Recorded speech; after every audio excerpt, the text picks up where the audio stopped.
Let's get the read on all of this. Dr. Tom Price, you remember him, the former Health and Human Services Secretary under President Trump. He joins us right now.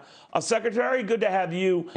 We don't know much about, this particular drug from Gilead. We do know that others are working on similar remedies, Sanofi, and I can go on and on. What do you make of what you're hearing right now? Sometimes to get to fruition, to get past clinical trials, it could be many months, up to a year. Oh, yeah. No way of knowing, but what do you know? Well, this is fascinating because what we're watching right now is the research and development of new drugs playing out in public, which the public never sees. This isn't an exact science. It goes in fits and starts, and I think it will give folks an opportunity to gain a much greater appreciation of the challenges that exist. But it's going to be a long process. There'll be a lot of setbacks, and folks need to be prepared for that. And it's important not to get frustrated, and that patience and cooperation in all of this in terms of the infectious disease is the byword.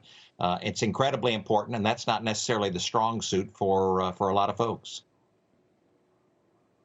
Doctor, when we hear a company like Moderna is getting, I think, about $483 million in federal funding separately for a virus vaccine under development, how does the government make those calls, or what does it see? And from your days running HHS, how do you sort of say, all right, this looks promising, this looks like it might be worth some government, help to push it along? How do you decide that?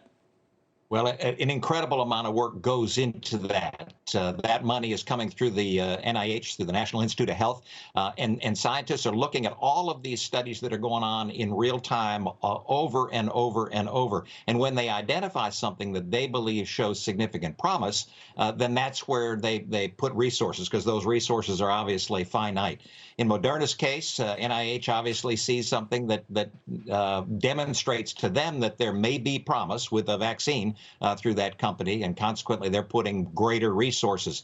Now, the resources that have been brought to bear on COVID-19 are really important for the American people to appreciate, because what that means is that there's going to be a whole lot of opportunity to look at more and more treatment options and vaccine trials that need to go forward, because we don't get to the end of all of this until we have a high quality treatment and or a vaccine that will make it so that folks have immunity to it. So what folks are watching is just the normal routine process of scientific development, research and development of new medications, new drugs coming online, but it's being played out in public in a way that we've never seen before. What's interesting, too, that let's say you come up with a vaccine. I know it's not easy, to your earlier points in interviews as well. But once that happens, then you got to get it out to the public. Now, Sanofi has said it can mass produce a vaccine if this particular vaccine it's working on works, to the tune of 600 million doses come next year. But that means the vaccine's out in this particular case, but then you wait for the company or companies involved to mass produce it. So it's quite a multi-stage event, isn't it?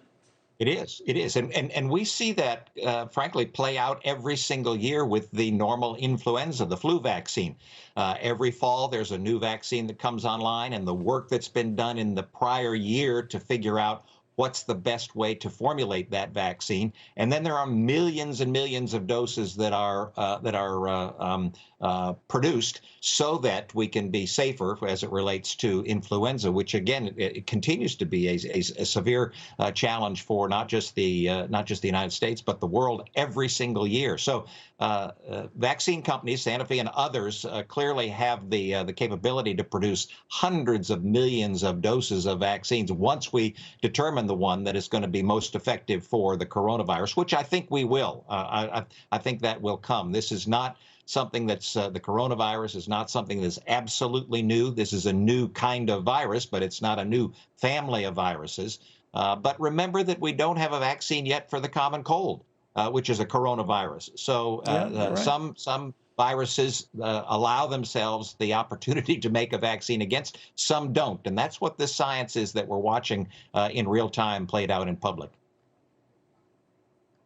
As a doctor, and then going beyond your days in Congress and running Health and Human Services, do you feel that it's inevitable, even though it might be economically important that when we get back to unwinding some of these stay-at-home provisions, that there will be a spike in cases, that's unavoidable?